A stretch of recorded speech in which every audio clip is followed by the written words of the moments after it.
Hello Internet, Jesus loves you, my name's Cody, and this is the Christian News Show we do every Monday, Wednesday, and Friday. If you want to help support the show, you can always just share this video, that would mean the world to me, or there are other ways to do so in the description below. And the first story of the day, I want to talk about Angus T. Jones. We talked about him quite a while ago, and if that name's not familiar to you right off the bat, he was the son in 2.5 Men. And the last time we talked about him, he was talking about how the show is filth and that nobody should watch it. And so recently an interview came out talking about where he's at now, why he said the things that he did, and why he left the show in the first place. So if you've been wondering where he's been, and I think this is really specific information for the public to know, but he's been in the University of Colorado in Boulder, which totally explains his awesome beard. I just realized, unless you're from Colorado, you probably didn't get that joke. Stereotypically, people in Boulder are hippies. I'm not saying stereotypes are true, I'm just saying that I've been to Boulder, and it's a stereotype that many of them enforce. Never mind. Anyways, he's been taking his faith very seriously lately, and speaking at a lot of churches, specifically in Texas. Looking back at the show, he does wish that he would have approached it maybe a little bit differently, but he does stand his ground. He says he left the show because he felt like a paid hypocrite. He was saying all these things were wrong,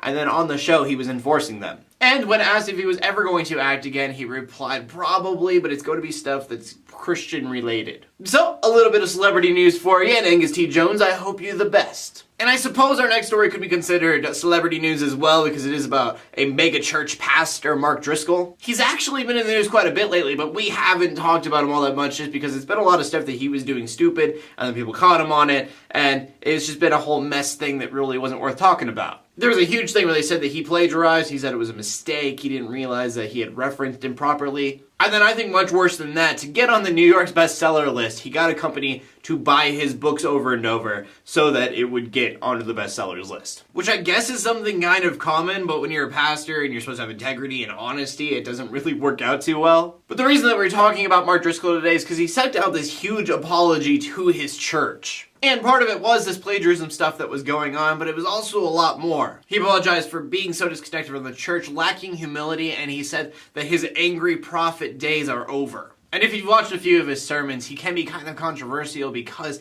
he has been known to just yell at his congregation. He also says that he now realizes that through that he has hurt a lot of people because they have confronted him, and he's been able to fix a few of those relationships, but not all. And then one that's been kind of big is that he's completely getting rid of social media until the end of 2014 so that he can realign his life. Personally, I think this is a great thing. I don't know a lot about Mark Driscoll, but he hasn't given me a reason to not like him yet, like everyone else seems to. I don't think I could actually give up social media for almost an entire year, but I do think that it is really great that he's trying to realign himself and figure out what really is important in his life. And I think that in itself is important. And from that, we can go to the final story of the day, which is some more persecution news coming out of Nigeria. Something sad that I realized today, I have to look at these news stories and do some research just to make sure that I haven't talked about them already, because there are so many of them. This time it is 3 Christian villages and 100 people hacked and burned to death. It's not been made official whether or not the attackers were Muslim, but chances are they were,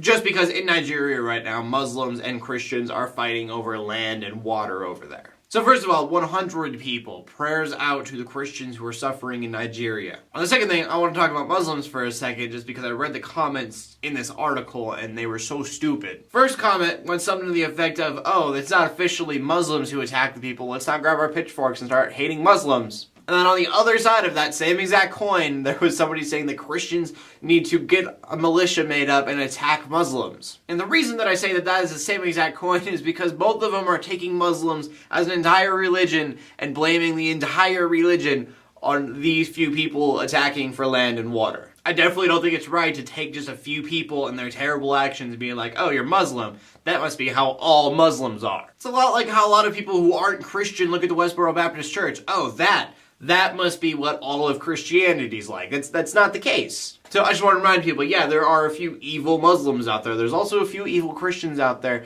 And for any other religion in the entire world, it happens. It's just, that's not any reason to think the entire religion is like that. In fact, I know for a fact that there are Muslims out there that are nothing like that. I don't know. It was just some stupid stuff I saw in the comment section of an article, and I wanted to bring it up because I'm like, that's how people are picturing this. That is not a good thing. And from that, we go on to the question of the day. Earlier, I kind of mentioned that Mark Driscoll could be considered a celebrity. So my question for you guys is, do you believe that Christians should ever be called celebrities? Should they be considered as celebrities? Yes or no? I know a lot of Christian celebrities out there, like Lecrae, will say, I don't want to be a celebrity because celebrities are celebrated and there's no reason to celebrate me in any way. But I think as long as you're not idolizing the person, and I mean, I think it's okay for you to aspire to be like other Christians out there. But who cares about my opinion? I want to know your guys' opinions. Please leave a comment in the comment section below with your answer on that or anything else that I talked about today. My name's Cody. I bring you Christian news in a not so boring kind of way every Monday, Wednesday, and Friday. In closing, let the haters hate, let the Christians pray, and to everybody like, subscribe. See you later, and God bless.